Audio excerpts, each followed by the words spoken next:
All right, welcome back to F1 Casuals. We are all back, all three of us. Me, Mike in the studio in Halifax. Greg keeping it real over in Portland. Guys, good to see you. Spanish GP breakdown ahead. But first of all, love that we're all together again. Well, bye to Jesus, boys. I'll be back in the province next month. We're all going to get together back in the studio for realsies. It's been a long time coming, so pumped for that. But awesome to have all three of us here on a recording. Lovely. So stoked. Can't wait to have you back in the province so we can all be back in the studios. The trio, myself, a little hiatus, but you guys been holding it down. Great to be back with you, Mark. Great to be back with all our casuals out there and excited for a Spanish GP recap. Absolutely. Yeah, I'm pumped. Greg, you're going to be back in July. We're going to get together, record an episode, maybe play a little golf. We'll see. But one thing I know you're going to be doing is you're going to be getting some free boxing rock that we weren't able to send you because it's illegal apparently. But you're going to have to watch us drink it one or two more times till that day comes. This is, of course, the new Hunky Dory. Well, not new Hunky Dory. The new Hunky Dory cans, which I love. I mean, it's basically B&B colors, and it tastes great. Sure does. Cheers to you, Greg. Cheers to all the casuals out there. It's 4 o'clock somewhere. Well, 4 o'clock in Nova Scotia at 12 o'clock. We're right Pretty on much time. 4 o'clock here. Yep. And actually, good news locally in Halifax. The fire in Tantown has pretty much been contained now. Obviously, a long road ahead for some people who lost their properties, but at least that long road ahead can begin now, I suppose. But hats off to all the emergency services, everyone that put their life on the line to get that fire out, and hopefully we can get the one out in Shelburne out soon too. Yeah, it's been a very, very serious situation. Many hundreds of homes have been lost, and again, shout out to our first responders, volunteers. The communities really come together to support each other as we do here on the East Coast, and our thoughts and prayers are with the families who have lost everything, and just a very, very trying time. So thoughts are with you. It's been tough to watch from the West Coast for sure, but like you say, guys, glad it rained and glad we can start to put the pieces back together and move on as a province. Exactly. And Portland's had some crazy forest fires over the years. I remember seeing those pictures that looked like it was out of a sci-fi film with the red sky. So yeah, a dark note, climate change is certainly on the way and not a bright future. But you know what? We're not here to talk about climate change. We're here to talk about the Spanish GP, and we're going to break it down for you right now. All three of us, let's go. So before we get into qualifying, we got a little practice. Ferrari has new side pods. Those gorgeous little dimpled, dippy swimming pools are out. And what looks like the most generic side pods ever strapped onto the sides of that chassis, completely flat. I don't know what the decision making was there. Obviously, an improvement needed to be made. Excuse me. But from the press that I saw, they were modeling the current Red Bull side pod, which was upgraded at the beginning of the season, I believe, this year. And definitely a new design from the standard side pod look we've seen in the past. So, but as we get into the race details, we'll see how that unfolded for better or for worse for Ferrari. Yeah, and I think one thing we have to hit on in practice is definitely that Williams floor. When that thing was in the air, I have to say it looked almost like the bottom of a Sea-Doo. Not much in the way of aerodynamics it was or a anything. It was a little embarrassing. And I mean, I'll be the first to admit, I wouldn't have known that really unless we hadn't seen Red Bull and Mercedes and everyone else's underbelly the week before in Monaco. But yeah, a lot more going on under that chassis for those cars. And basically, like you said, Williams looking like a boat underneath there. No wonder they've been struggling lately. And they were looking decent at the beginning of the season. So embarrassing for them. And I don't know, is this a new trend, Michael? You've been a fan a lot longer than me. And Greg kind of took some time off. But has there been such a fascination with the underbellies? And every week we're getting a new shot and it becomes kind of a news story? Yes and no. I wouldn't say it's so much of of a fascination with the underbelly per se as though to the aerodynamic concepts and the strategies that each teams apply. I mean, over the history of Formula One, we've seen some crazy designs from wings, side pods, a rear wing in the front of the car as well. Seen that in the past. Okay. So I guess it's just an eye into how much development is going into the car, who's doing what, and how is it benefiting them. Williams has looked great in a straight line, but not so much in high-speed corners or slow-speed corners too, which, would attribute to maybe the lack of downforce that's being applied through the floor, because that's where all of the downforce is being applied now this season with the new regulations. So I digress, but Williams isn't overly investing in technology right now, whereas the other teams are still trying to remain as competitive as possible. So, That's true. Yeah. And I think naturally too, I mean, the fact that it is the floor of the car, underneath the car, it seems to be one of those last great areas of mystery in the sport too, because you don't get those glorious opportunities like we did have in Monaco to see the underbelly like that. Yeah, I completely agree. Like the fascination has always been there with who's doing what. Yeah. And I guess because, like you said, Greg, we can't see it so much as often because it is under the floor, on the floor, sorry. Then whenever we do get a chance, everybody kind of freaks out about it and it becomes a very trending topic. Yeah, that's fair. Kind of has that effect where it just piles on and everyone's talking about it because it gets clicks. That's right. Fair enough. Well, Williams didn't fare well. They got to do something about that floor. Yeah, it makes sense. Like all the downforces underneath there. Wouldn't you have something to kind of harness it with all the stuff that was going on with the other underbellies? But enough about that. Let's get into qualifying. And it started with a lot of chaos. Once again, I think like Monaco, and sorry, spoiler alert, qualifying was the best part of the weekend. I have to agree with you, Mark. We definitely saw a lot of action, that's for sure. And I mean, situations that happened in qualifying could have brought on red flags, safety cars, and definitely exciting and a lot of drama and quality, that's for sure. And we actually did have a red flag almost immediately in Q1. And I thought, everyone thought it was premature because the camera switched to Bottas and he was off into the gravel, but he came back onto the track. And it was like, can you like rescind a red flag or does everyone have to come in? And then the camera switched to another car and another car and another car. And it seemed like a third of the grid was in the gravel. So it made sense, I guess. No one really off. Everyone was able to get back onto the track, but they had to go back into the pits and restart. Well, not restart, but get into Q1 a little bit further down the line after they cleared the gravel off the track. I believe some of those cars that went off like sprayed gravel back onto the track when they were re-entering, so they had to clear that out. That's fair. So right off the bat in Q1, Charles appeared to be struggling, not because of a driver issue, because of a car issue, but they had no idea what it was. Rear tires is what he was complaining about, but right away he was not putting in good times, and there was a risk he wasn't going to get out of Q1. He ended up P19 on merit. Yeah, a lot of gremlins in that Ferrari now. Yeah, what's going on with the Ferrari? What's been going on this whole time? It's like the Chicago Cubs curse. Yeah, it's all bad in Maranello. It's and nobody knows why. Well, there are obvious things that stand out. With strategy and things like that. But as far as car performance, normally throughout a season, performance slowly, incrementally goes up, and Ferrari's is incrementally going down. Incrementally, the opposite. So, it's like an X if you look at it. Yeah. What does Ross Braun do with the FIA again? I think he's basically the go-between between the FIA and the teams. So because of his experience and relationships, main liaison, as well as development of the sport. Too. Okay. Well, I asked that because what would it take to convince him to come out of that position and become the technical director, the team principal at Ferrari?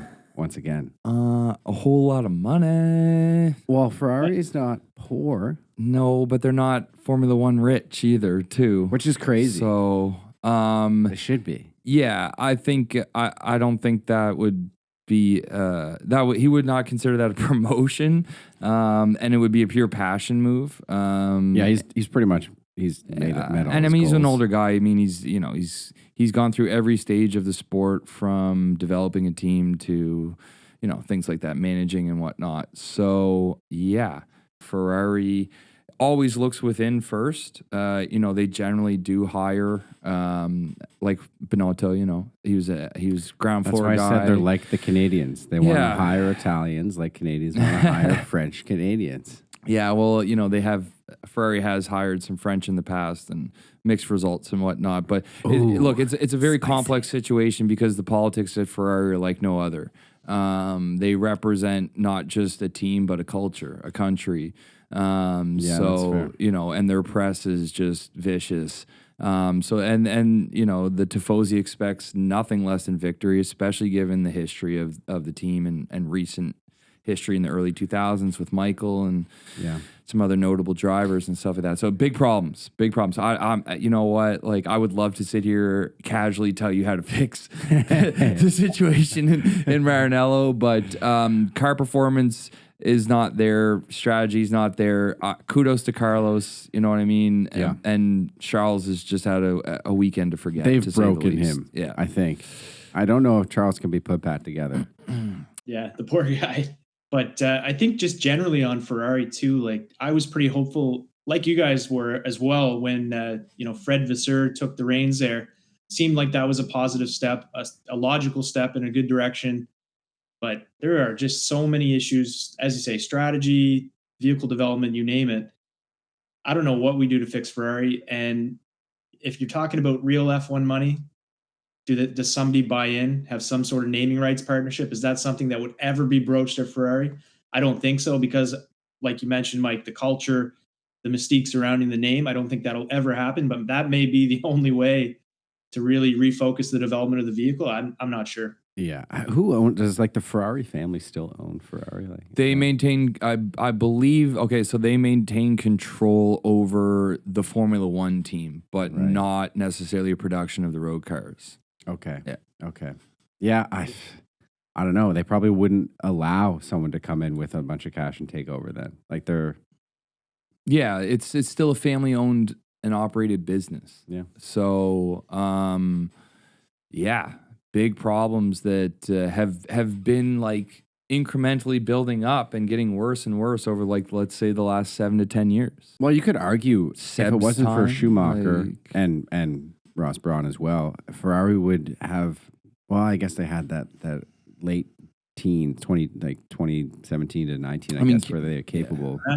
But Kimi won it with an inferior vehicle though. He drove the socks off that livery when he won his world championship. Excuse me. That was in 2007, something like that. Yeah. So they've been struggling for over a decade now. Yeah. Right. Yeah. Well, we'll see what happens. Too bad. I don't know. I mean, you were thinking that Carlos may end up piecing. We were just kind of discussing it during the race. Pure speculation. Just casual speculation at best. But he's outperforming Charles on track. And is that due to an issue with Charles's livery independently, or is Carlos just outperforming him? But combined with some mixed strategy calls and whatnot, we'll see how it plays out for the rest of the season. But I was just saying it would just be wouldn't it be a shame if Carlos ended up out of Ferrari, given he outperformed his teammate all season or overall? Yeah, interesting. He signed a 3-year deal. He's got one more year after this, right? Which generally means sometimes it's time to move, like halfway through next year, right? Something like that, or at the end of the season. So we're gonna find out. We will find out. Could be a very silly season. The silliest of seasons. Yeah, that's coming up. It's coming up around the corner. So 2 months away. We'll see what happens. All right, let's get into Q2 because we had a few surprises here. George and Sergio out in Q2, P11, P12. That's back-to-back disappointing qualifying sessions for Perez. At least he made it to Q2 this time. But yeah, the fight is over.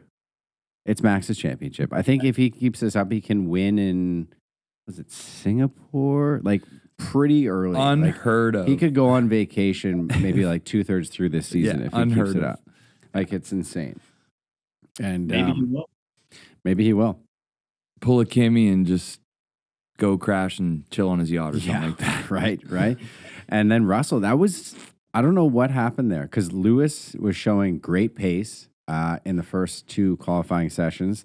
And then George did that and then also took out Lewis on his flyer. Lewis was able to get to Q3 before that time, but that was not great. I mean, something shades of Nico Lewis 2016 in Spain. It did remind me of that. But just driver error for me, and also poor communication from the pit wall. Because there's absolutely no reason that George should not have known that Lewis was coming behind him. True. And there's that. Then there's also, it was because it was David Coulthard saying it. I'm impartial. So I'm partial to think that he is an idiot. So I didn't think that maybe he was right on this one, but he was like, check your mirrors. But I wanted to ask you, Mike, about this. How often are drivers really checking their mirrors, and how often are they just getting notified by their team that a driver's coming? Because Lance always gets that, and we'll get to Lance in a bit. Don't worry. I have an apology, I guess, to get to, but always jokes about Lance never checking his mirrors and just driving, turning into drivers all the time. So it's a thing, but how much is that on George and how much is that on the pit wall? And finally, lastly, why the hell didn't he get penalized for that? Right? Yeah. Regardless of the fact that it was his teammate, he still impeded and had contact with another vehicle. So yeah, maybe. First and foremost, for obvious facts, these mirrors they're tiny. I get that. Maybe. Secondly, would be he was setting up for a lap, so he's probably making adjustments on the steering wheel. Also, I can't remember who, but there was another vehicle involved. Carlos was ahead of him on the right, so it looked like he was moving. And he let him over. go. He let Carlos go. Yeah, there was enough for 3 wide. So, but if he's setting up for a lap, he needs to hit that apex, and he wants to maximize his speed out of the corner. Yeah, that's true. He's just I think it's a combination of his team, for his engineer, not letting him know that Lewis is coming around. And as it was highlighted on F1, they were like, this is actually a perfect tow system set up that wasn't choreographed. This was not planned. Happened by chance, yeah. Yes, so you'd think that at this point, George is very aware of the situation and then just didn't give him enough room. But he said he didn't even know he was there. So I would say it's probably a combination of poor communication from the pit wall. That's an open channel, so I don't understand why George would not know that Lewis was coming up behind him, especially after he's kind of drafting for him. Setting up for his own lap, being distracted by the steering wheel and the mix of Carlos all combined.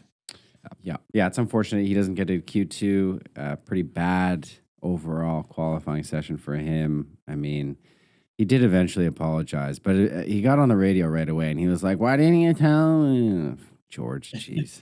I really did a 180 on him. I mean, I loved him at Williams. We all did. Yeah. And then, I don't know. When he was fighting, you know what I mean? And he showed fire. And, the incident with Bottas, the crash, the collision. Because you love that. He's always had, a bit of a attitude, but the top racers have to. But when they're fighting and you're not getting to the top necessarily and you have that attitude, great. It's like, all right, he's like Rocky Balboa. But then when you're in a good car. Not to say that they are this year, but I don't know. Whatever. George isn't that bad. I'm just going to rescind my... Still a young man, hate on him. Yeah, still a young man figuring it out, but more drivey, less chatter. Yeah. So Q3, and we had the best result for McLaren all year long. Lando Norris, who looked good in the first 2 qualifying sessions, stuck it on there. P3, second row. I mean, hats off at the McLaren. I mean, we knew that they did have, or they're at least finding qualifying pace. So it's good to see that now they're finding almost top end qualifying pace. Yeah. We'll get to the race, but I mean, hats off. You saw Zach doing his little dance.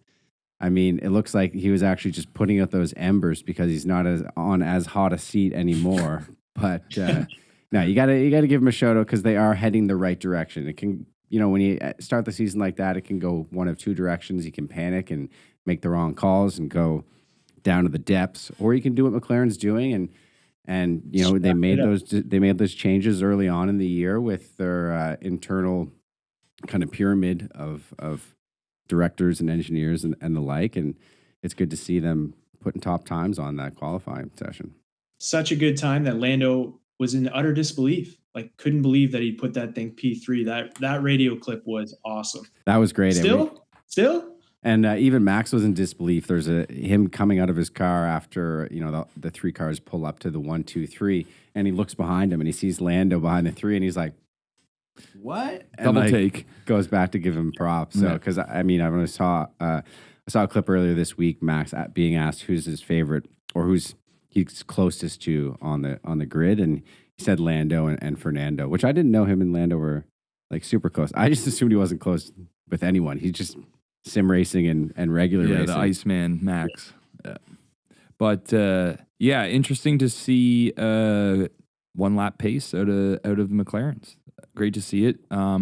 Often that is a first stepping stone into translating that into race pace. So we'll see how the season carry on. But great improvements on lap time for sure. And looking good doing it. I really, really like that Triple Crown livery that they're running with in McLaren. And I particularly like the bucket that Lando had on. I don't know if you guys caught that, but a little Marlboro finish and nod back to the 90s McLarens. Oh, what? I didn't see this. You didn't catch that? Yeah. Damn it. I'm going to have to look it up right after this. Nice. We'll pop it up on the screen too. Yeah. But I guess that wasn't planned. I looked into it because I was like, I thought this was only a Monaco livery. And someone tweeted at McLaren, and their answer was, "So nice, we did it twice." Hey. So I think that's the end now. I think it instantly goes up to like into the top 10 of special liveries. I love it. Gorgeous. Yeah. Back to the papaya though for Canada. Yeah. Which is like, why? Why is the new one not like get it right? Just I don't get it. Why does that have to be their special? Like make that the. We said this last time when they did. I think they should keep it. The golf livery. Yeah, last year at Monaco when they released the golf. 2 years ago. Yeah. Time flies. Thank you, Mark. Beautiful concept that I would love to see adopted for future use permanently. 100%. Yeah, so solid P3 for Lando, P10 for Oscar. They both got into Q3. So yeah, big shouts to McLaren, Zach, and the boys. Fernando, speaking of boys, something was wrong with that Aston Martin. Yeah, it was floor damage. Is that what it was? Yeah. P9 for him. Unfortunate. We thought that, two of us thought that he was going to win the race. We wishful thinking maybe at the end of the day. Call us delusional, whatever. We love the guy. He was doing his home race. He won 10 years ago. There were so many people online using numbers to line up how this has to be his 33rd race win. Not the case, but yeah, unfortunate. However, the other guy on that team that I was semi-ragging all week on social media, he heard the haters, me especially, and a lot of people in the comments that don't like Lance. I get the angle. He's a billionaire's kid, and he didn't. The skill's there, but he didn't have to work for the seat, and maybe he doesn't have that killer instinct. But I'm not going to get into it. He showed up in qualifying in Spain, finishing P6 ahead of Alonso, and that's huge because Alonso was really carrying the team all year long. So when he stumbles, for Lance to kind of pick up that slack. Great to see, and I apologize for now. Yeah, Lance has been under a lot of pressure especially this season, for the areas that you covered. So nice to see him step up to plate when the teammate falls short, and Lance seems to rise to the occasion, especially when conditions aren't necessarily favorable. So kudos to the P6 in qualifying, Lance. And it confirms that he listens to the pod. I mean, that's phenomenal. Much in the way that celebrities read mean tweets, Lance listens to clips from F1 casuals. Excellent. We lit a fire in his ass, boys. Let's get him on. You know what I mean? Road to Montreal. No, I'm joking. Not yet. Next year, for sure. So we don't even have to tell you, obviously, Max qualified P1. Another pole for him. Dominance. Carlos, P2 on the front row for the first time this season in Spain. That's big. You do love to see that. Can I just, talk about Carlos Sainz's hair for a second? The flow? His flow is the nicest. It might be the nicest. Well, it's the nicest in F1, no question. It might be the nicest in all of sports. And what I would do for just his helmet hair, I'm telling you boys right now, I got it's flat. When I put a hat on, I take a hat off. It's like, what do you like?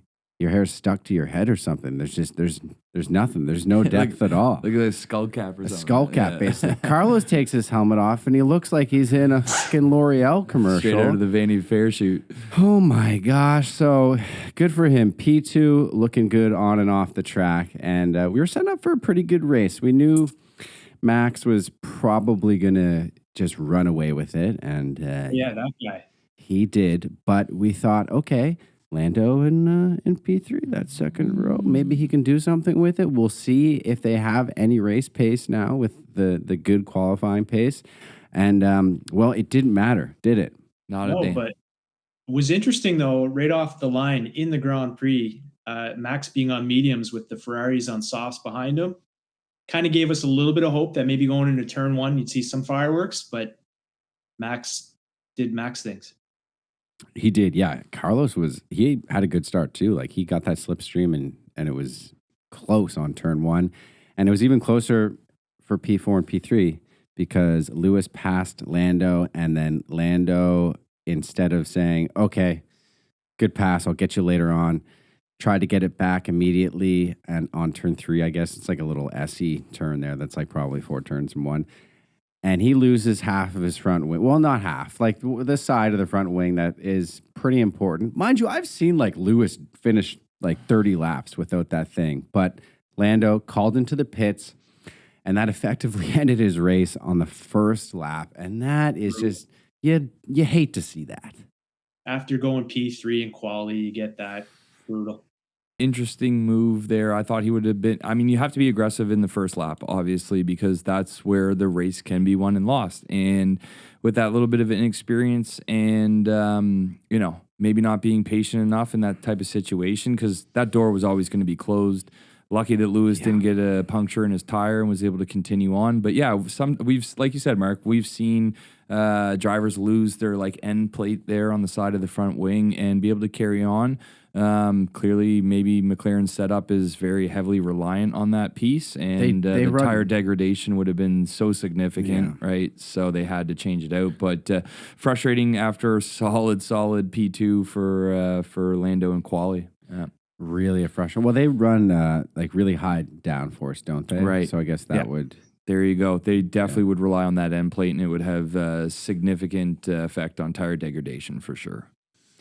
Devastating. And that was, kind of one of the themes of the day was tire degradation. And is it going to be a 2-stop, 3-stop? Ended up being a 2-stop, but there was a lot of undercuts happening throughout the race.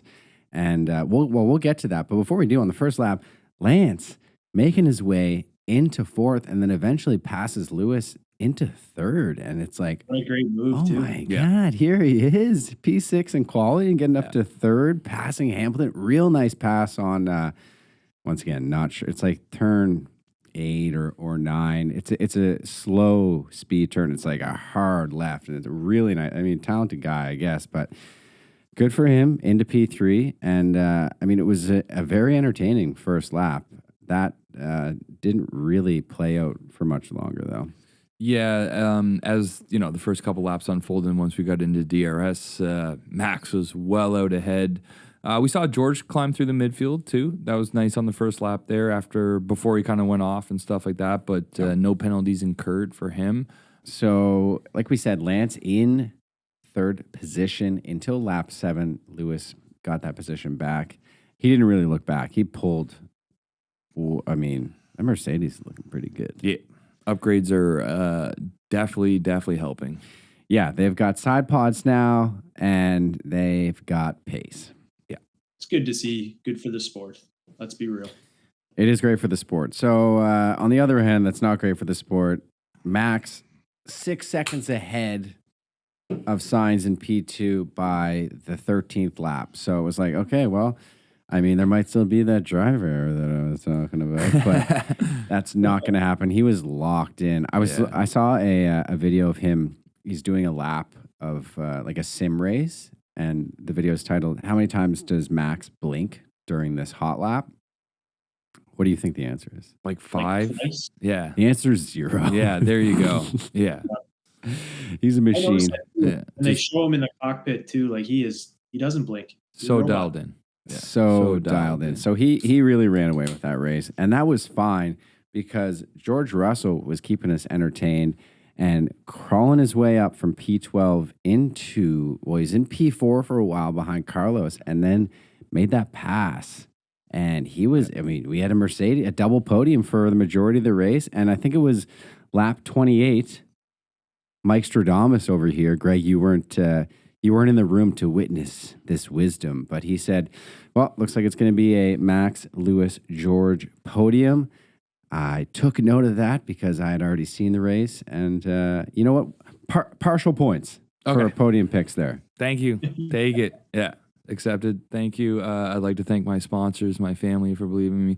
I think Ferrari again highlighted the lack of vision and strategy by what they did with Carlos and pitting him. Undercut was very strong, but not that early. No, not that early.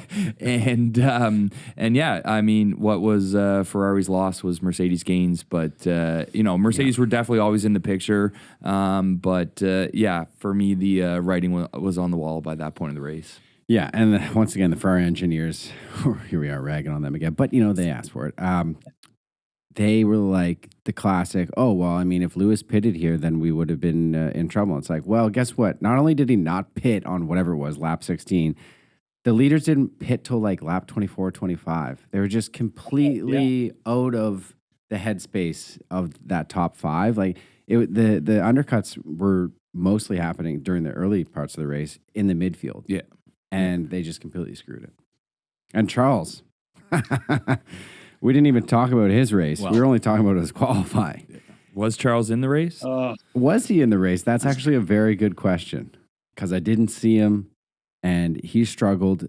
Well, not just struggled. He failed to climb up that grid. And I guess they obviously didn't solve whatever issue he had in qualifying. There's not too much news on that yet. Obviously, like we said in qualifying, he was complaining about the rear wheels. Just like couldn't even get past the back markers, really. I mean, he did end up in P11, so towards the end of the race, he did make some of those positions back. But, I mean, more than halfway through the race, he was down in like P16, I think. Yeah, and with the changes that have been made to Barcelona this year, to improve overtaking and pace, you would expect him to definitely score points, even from his starting position. Yeah. And, I mean, we've seen Max start from the pit lane this year and finish on the podium.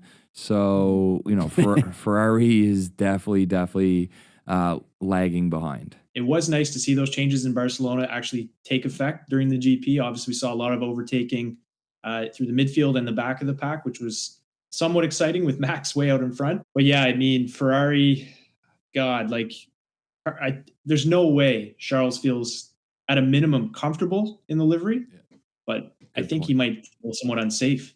Like I said, he's broken. Ferrari broke him. Yeah. Can they fix it? Can they put Humpty Dumpty back together again? Not enough glue in the world. Okay, so it's lap 38. Well, I mean, we might have gone past that a bit, but it's lap 38, and Lando is still in P19. We just wanted to check in on our boy, and the nightmare lasted the whole race. Yeah. Single lap pace doesn't translate to overall race pace.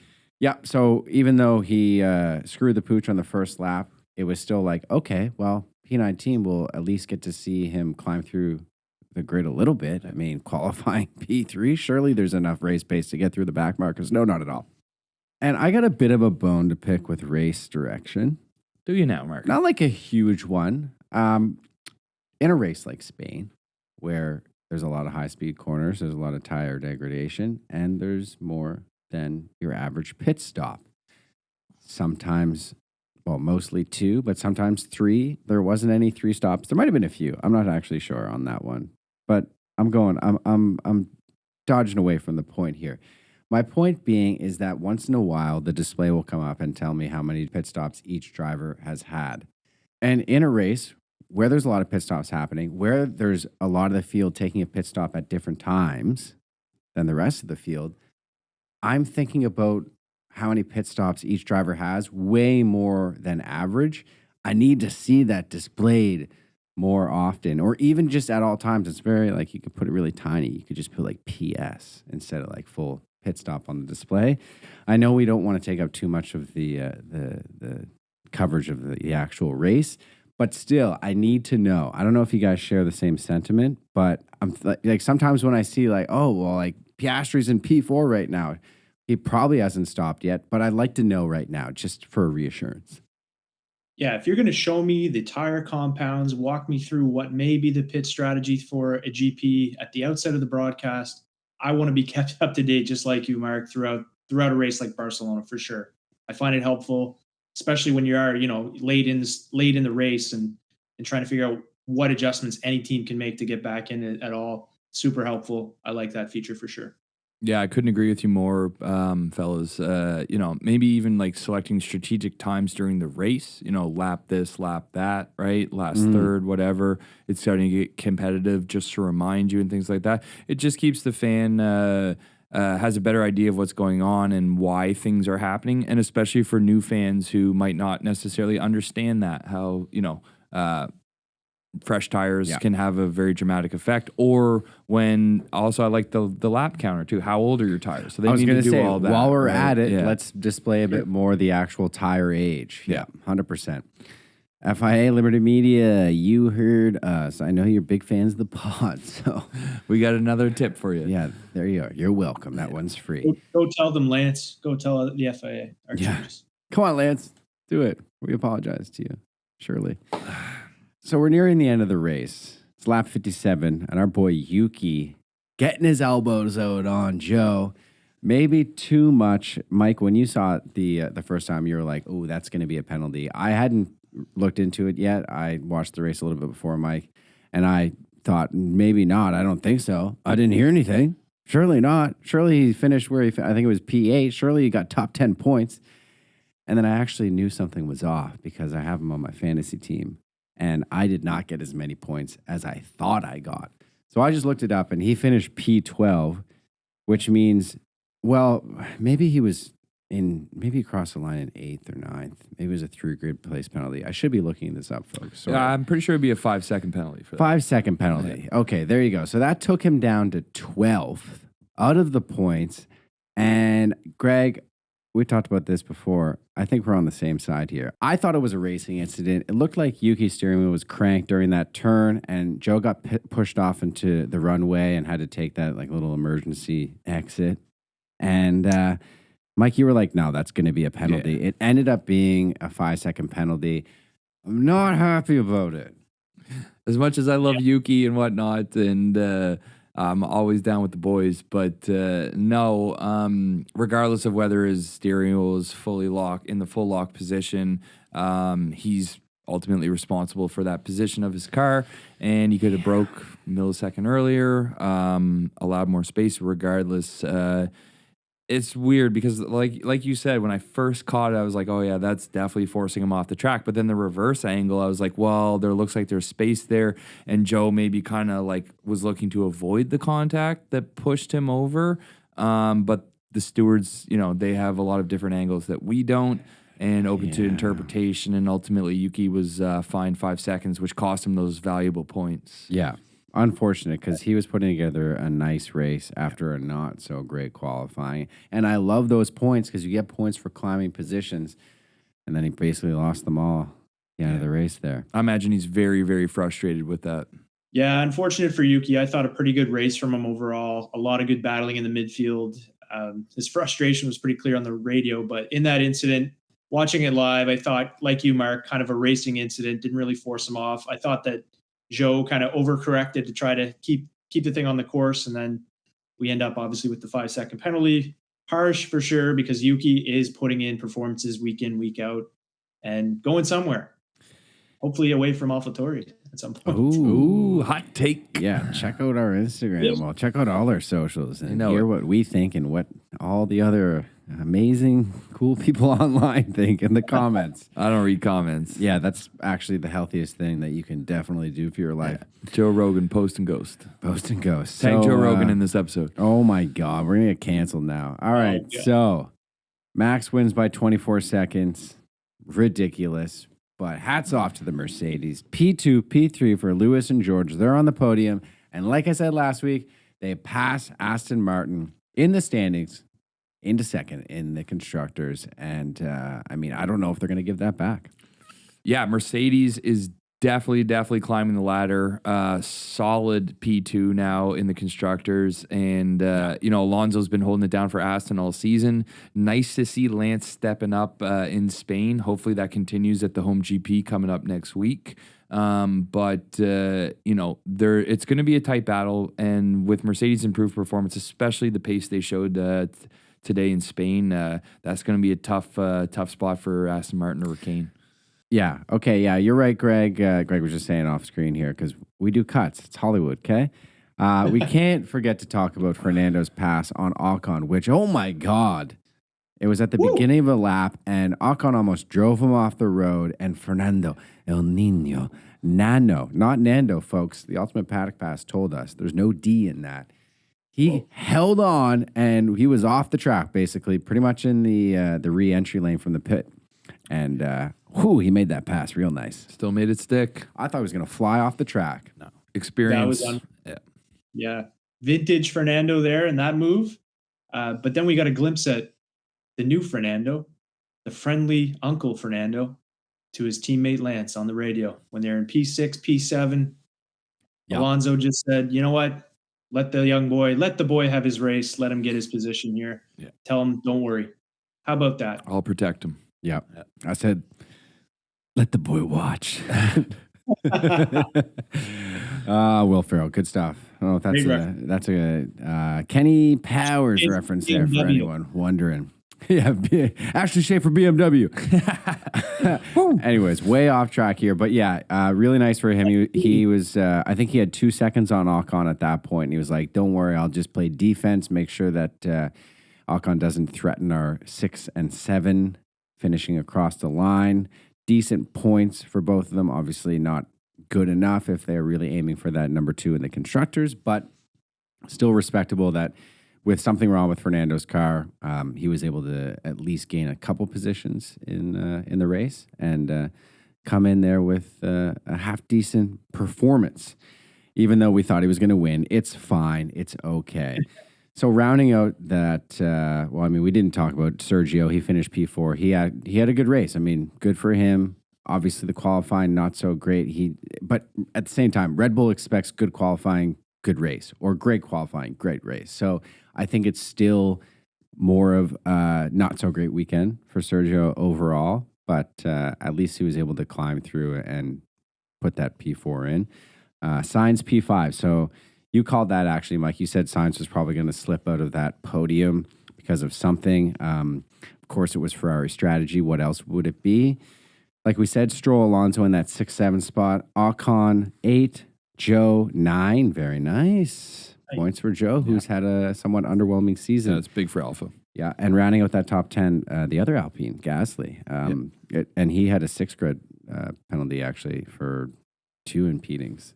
That sucks for Pierre. But Alpine seems to be putting together now at the end. Like we said last week, a lot of pressure, and they're doing better performances for the last couple of weeks now. So good for them. I've been impressed all season with Esteban's performance. I know we haven't really touched on it too much there over the last couple episodes, but out of the two, he's definitely showing the pace that the Alpine has this year, and look to see them continue to have points finishes. It's a sneaky good driver lineup. Yeah, I think we need to touch on that. Like, those are 2 guys that are seasoned now, still pretty hungry, and in French vehicles. So hopefully they can continue that run of form.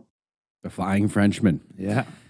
Yeah, very nice. I mean, they said on track after that Alonso pass that Ocon is the nicest guy you'll ever meet off the track, but a completely different story on track. I don't know if Max would agree with that, but spicy. Yeah, we got Ocon. No, he seems like a lovely individual. Drama. We've seen it in the past, right? Think about also the Sergio. They get in a bar fight or something when they're fighting for their seats at Force India and whatnot. No, and when Esteban wanted to overtake Max and cost him a victory.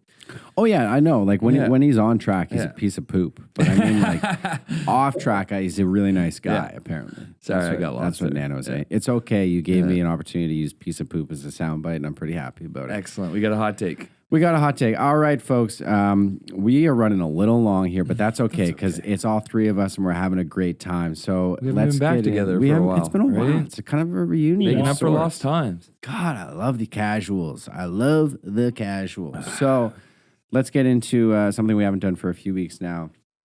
Mike, Greg, who impressed you, who disappointed you, and who surprised you this race weekend? Gregor, have at it.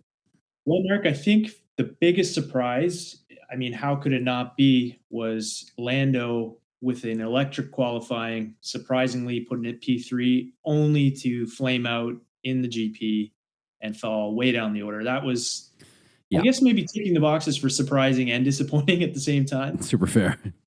But I think I'll save the disappointment ultimately for Ferrari, that just cannot get out of their own way, cannot get strategy right, Yeah. struggling with upgrades to the vehicle, struggling with, drivers ordering of their drivers and who's actually performing each week. It's just completely unpredictable and awful.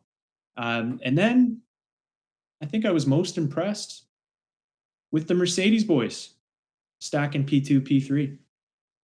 That's a great gain for that team and a great gain for those two drivers. So I was very impressed with Lando's qualifying. For the McLarens to pop up out of nowhere, given their results in quali and on track all season, for Lando to pop up in P2 is very surprising. I was surprised with Alonso's poor qualifying performance. I know everybody was struggling for grip and traction and whatnot. A lot of people going off track and whatnot. But normally the wily vet is going to just get through all of that and still end up in like P4 to P2, what we've seen all year so far.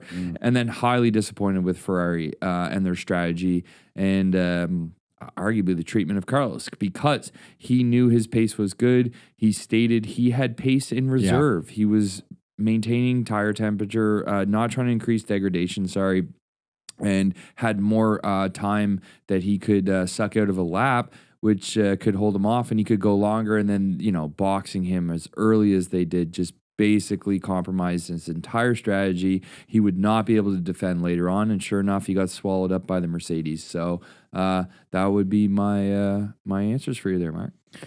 Yeah, that's actually pretty good. Pretty good. For the fourth try. For the fourth try, but no one knows that. It was the first try for anyone listening. And what about you, Mark? Who was I impressed by? I mean, the Mercs, obviously, but it doesn't pain me to say this, but George Russell in particular. I mean, Lewis has been putting together some good races lately, so this is par for the course for him. He's trending up, but George, after a pretty abysmal qualifying and after a crash that could really, weigh on your psyche a bit, especially when you're taking Lewis out, like one of the all-time greats, he was able to put that behind him, like the greats do, memory like a goldfish, baby, and climb up into a podium position, P3, really nice, in a competitive field where Perez was climbing too, and he held off that much superior vehicle. And hats off to him. Who was I disappointed by? Obviously, impressed by Lando's qualifying, no question. Impressed that the McLaren's able to put that qualifying pace together. But Lando's got to know better on that first lap. He doesn't get a great start. Lewis makes that pass, and he tried to force the issue to get it back. Lost part of that wing, as we know, as we spoke about earlier, and that was the end of his race. And there was so much more to play for, obviously. 65 more laps. So it's unfortunate. Hopefully he can come back, and hopefully McLaren can get some race pace. It doesn't matter if you have quality pace if you can't do anything with it. And who was I surprised by? I don't know. I kind of continue to be surprised by the Alpines, that they are, they were not great at the beginning of the year. And then obviously you had Ocon with that very nice podium in Monaco. And Pierre actually qualified P4, but he had that sixth place grid penalty. So he was P10, finished P10. So that car's, it's got performance. Yeah. So surprised that it's there and it's not going anywhere. The Alpine is going to be competing and potentially could be competing with Aston Martin and Ferrari further down into the season. We'll see. I said it. All right, before we get into the sprint to the finish line, I know we're running a little long here, but don't worry. Maybe some of you are on a hour and 20-minute drive, and this was just perfect for you. Dream driver pairing. Now, another F1 podcast, it's called Fan Behavior, an F1 podcast. It's two women based out of Kansas. They originally were a podcast just called Fan Behavior, and they were interviewing. It's kind of a very cool concept. I'm going off on a tangent here, but they were interviewing like fandoms, like the biggest fan of, well, F1 or the biggest fan of Broadway. They would bring on a guest like that. So kind of cool. But then so much demand in F1 fandom that they pivoted into a fully F1 podcast now. They're killing it. And they did a recent like AMA on Instagram, and someone asked, who would be your dream driver pairing? And I was like, oh, that'd be a cool thing to ask the boys. So I want to know, dream driver pairing, twofold. All time, so current, active, or inactive, and then active drivers. Go. Well, I'm going to go the sentimental route here, guys. I'm going to go with Michael and Mick Schumacher at Ferrari. Oh. If it was only possible, obviously, and I don't mean to wade into some dark territory there, but it would just be incredible to see father-son. And I think, we saw how much the sport meant to Mick. Yeah. And how much it continues to mean, but to be able to see that pairing would be pretty cool. That would have been very cool. Yeah. Dream pairing, father, son. Yeah. And of that caliber too. Right. Yeah. Oh, brings a tear to my eye. Kind of sad now. Does. All right, bring us back around, Greg, with your actives. Yeah. Actives? Okay. I would like to see Yuki and Max. Ooh, okay. Just for the spice and to see what that dynamic would look like going forward. I love it. And you think Yuki could get more out of that second car than Sergio currently, eh? Ooh. If he gets more of a runway than Pierre Gasly or Alex Albon, then maybe. So that might be the balance of the season. Who knows? But I think long term that could be real interesting. Yeah. I like it. I like it a lot, actually. Yeah. I think they would have so much fun off track. The content would be great, especially with Daniel still in the mix, We'll have to see what happens with that situation too. How long is he going to be their Instagram boy, I guess you could say. But I love it, Greg. Yeah, great takes. And I'd love to hear Christian's radio to both of them when things get a little heated.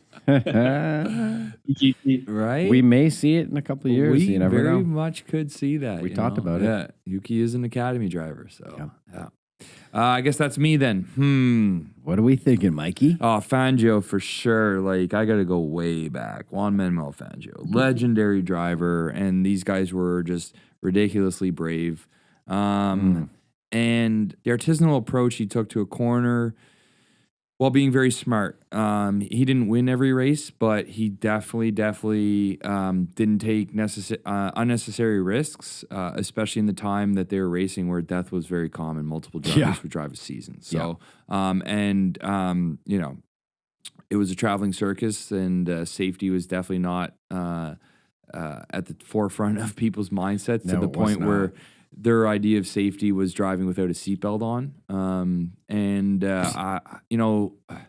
I loved Niki Lauda. Rest in peace. He's a true patriarch. He's just for safety, but for hard racing, but for safe racing. And he was willing to sacrifice himself and then still come back to the sport, still be competitive, still win, and died still being involved with the sport as an advisor with Mercedes and his position with Ineos and his own company as well. So Fangio and Lauda, that's a great duo. Yeah, I think they would complement each other very well, given their mentality and outlook, and again performances too. Both world champions. So okay, so for my currents, I'm gonna have to go with the potential bromance of the two Spaniards on the grid. That's gonna be a Carlos Fernando pairing.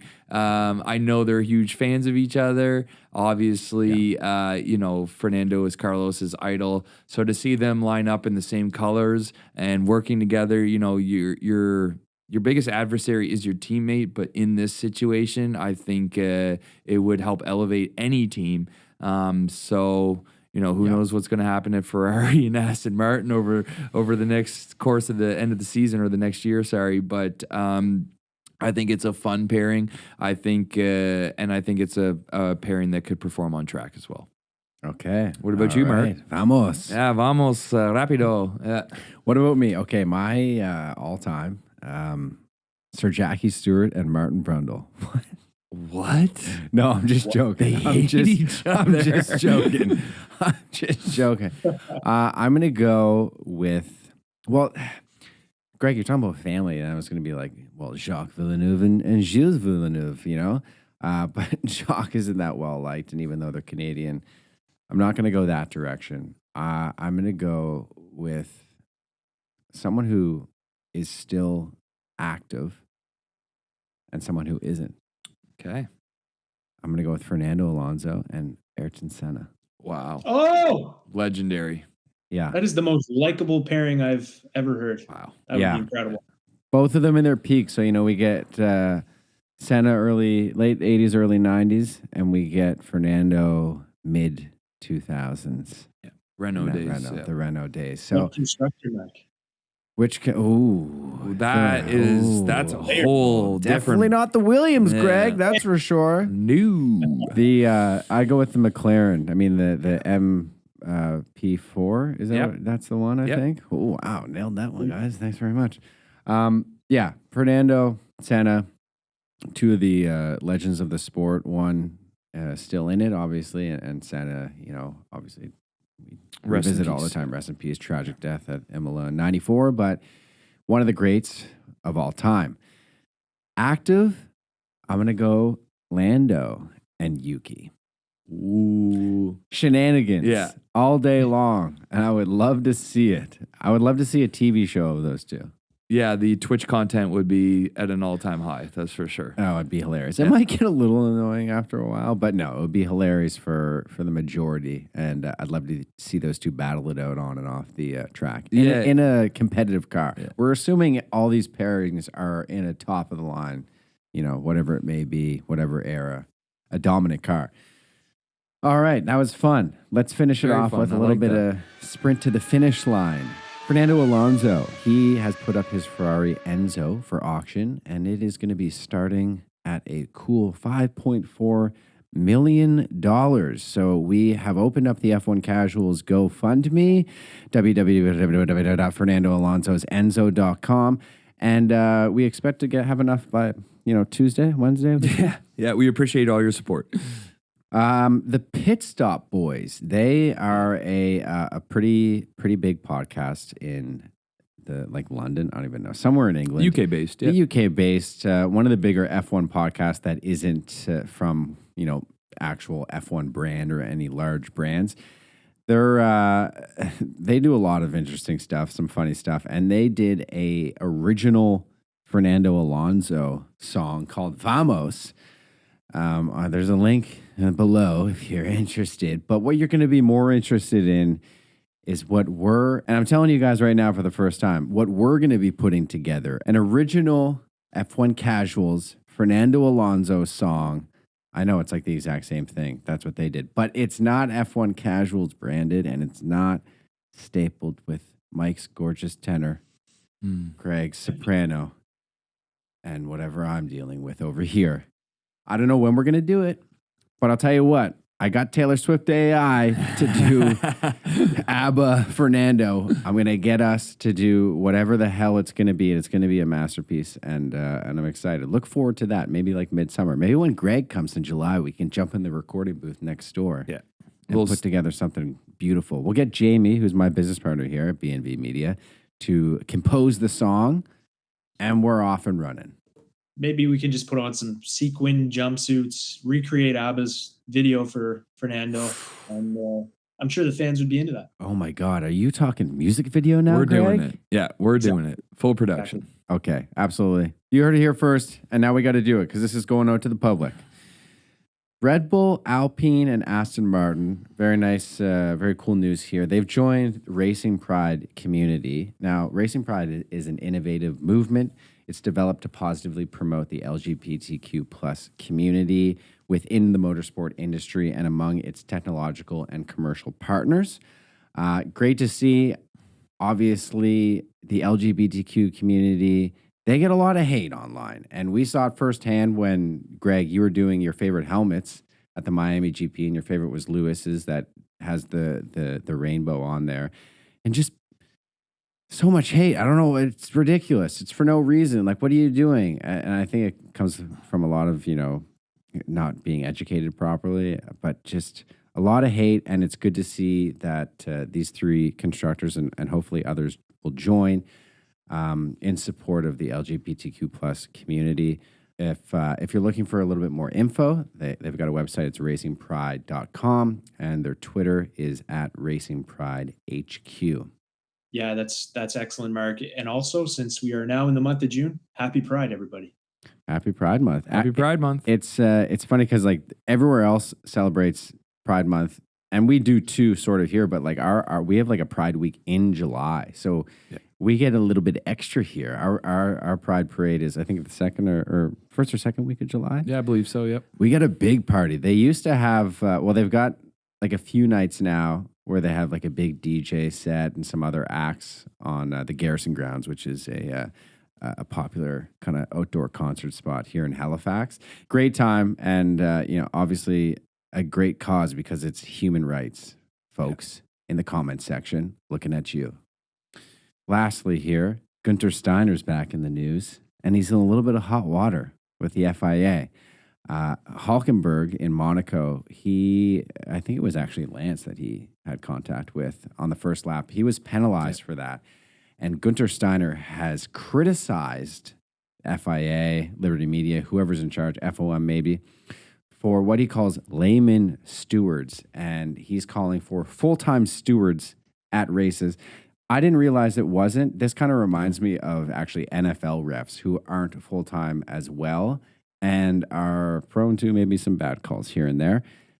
I mean, it seems like refs always get the short end of the stick in a lot of sports. And Greg, you actually may be able to speak to this a bit more, seeing it on the hockey side potentially too.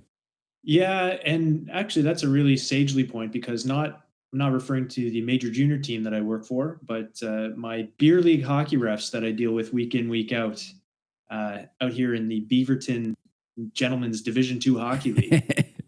These guys are showing up at 11, 12 p.m. in some cases. I had an 11:05 puck drop. Oh my God. Ago, and we lost. We were shut out. But I mean, these guys deal with, taking time out of their schedules at those ungodly hours to deal with a bunch of meatheads yelling at each other, spearing each other, slashing each other. A bunch of nonsense. Refs don't get it easy. So I understand the backlash that Gunther's now facing for his comments for sure. Yeah, and I can elaborate a little bit more on that subject because this is something that's been in Formula One for basically, 15, 20 years that they've used this system for essentially they're pulling people from the area who are in various areas of motorsport. So, you're going to have people from representing the track, representing the local car club, involved from the FIA and whatnot, but in these local areas. So, do you want to have a set crew for the entire season that's going to travel around the world, race to race and stuff like that? What's the impact on them? What's the impact on their families? Is it non-biased? Is it biased? You know what I mean? So I think that's kind of the FIA's way of, creating a non-biased system as far as judging. But, we've seen the evolution where we've had team principals being able to contact the head steward who actually has no say in the matter. He just makes the recommendations to the stewards, and then they as a group make that final decision. So, the system, you could say, has many flaws or doesn't have any at all. It's hard to say, but what we need and what we ask for is consistency. That is it. So if that's comes down to who's being selected race by race, single crew, multiple, we'll see. But let's see some improvements in consistency in penalties and things like that too. Yeah, I mean, I feel like with the NFL, it was a pay issue. I don't know. Like it's a good point. Like, could you find a good crew of stewards that do want to travel with the F1? Like you said, the traveling circus throughout most of the year. Obviously, you have everyone who's involved with the teams. They're doing it. Surely you could find a good group of stewards that are willing to do the same. But then, like you said, with bias, do you want the same stewards doing every race? I mean, it's a complicated issue. But at the end of the day, consistency, like you said, so I don't know if that comes from certain training or guidelines. We've seen it through years past. Track limits was an issue. What is track limits and why is it different for seemingly every race? You don't see that as much anymore. So it seems like they improved upon that. So maybe they can improve on what Gunter's talking about. Yeah, here. there's definitely been improvements. Like, because, I mean, I can remember old videos of drivers' meetings, pre-race meetings, and the president of the FIA sits there and he says, I make the decision. Nobody else. I make the decision. So then they brought in the crew to get rid of that. But then there was issues with that. So maybe an electoral system where people are nominated and then, drivers, teams, whoever get to vote on that, who they want to see. But ultimately, the FIA is not going to want to give up control of this system. So I don't see any changes. I don't foresee any changes in the near future for sure. Yeah, but that's the big rallying cry, and the common thing across all sports is consistency, and the biggest challenge. Yeah. Soccer, hockey, you name it. Yeah, it's nothing new, and it's something that I'm sure we're always going to be working on. Yeah. Because, I mean, VAR for football has only been around for how long now, and we're seeing the issues. But technically, Sarah, Greg, technically VAR has been in Formula One for many, many, many years, right? So, don't even get us started on VAR and that debacle. And we won't get started on Manchester United's woes yesterday. Oh, I have to take that. I deserve that. Listen, everyone listening. I chirped Greg hard, and we got a new Geordie fan over here. New? So. Get out of here! I know. I had to throw some heat, but tough loss in the FA Cup. I hope, come on, Inter, smash the hell out of City in the championship. Yeah, all you casual fans listening, I hope you're not City fan. No, I don't want to. If you're a City fan, good support for you. Who you want. Yeah. But if you're not, send all your love to Inter because they need it. They're up against the Giants of Manchester, which is no longer red. Whoops! Wow, I just made it worse. Anyways, folks, we've been on for a while here, so we're going to end it. Manchester is red, okay? It always will be. But before we get out of here, folks, if you're listening on your favorite podcast platform, hit that subscribe button, give us that 5-star rating, and leave us a review. Let us know. What did you think of the Spanish GP? What do you think of the podcast? Are you an important person and you want to take us to the next race? Leave a review, please. If you're watching on YouTube in living color, what do you got to do, Mike? You got to get that bell on. You got to subscribe, and you definitely need to drop a like because that's what helps us bring you the best content and helps us grow. Exactly. YouTube is a bit tougher to grow on, it seems like these days. So subscribe, tell your friends, share the podcast if you like what you're listening to. And you know anyone that maybe want to get into F1 because it's still growing over here in North America, do it up. And you can also direct them to our social media channels, Facebook, TikTok, Instagram. We're on it all at F1 Casuals, putting up little, clips of the episode and other fun meme stuff when I've got free time, which is not a lot, but we're doing it anyways. Wait, yeah, we're not finished yet, folks. The next GP, it's Canada. It's June 18th, so we got a 2-week break here. We may bring with an episode next week, depending on our schedules and if anything, of note really happens. If not, maybe we do some sort of watch party. It's not going to be at 6 a.m. It's going to be at 3 p.m. for us. That's going to be 11 for you there, Greg. So we might make it happen. We'll go live on our socials. Check it out. We're pumped. We were hoping we were going to be there this year. We won't be. Definitely next year. You know it. And it's going to be a great time. But until then, folks, it's lights out. See you on the grid.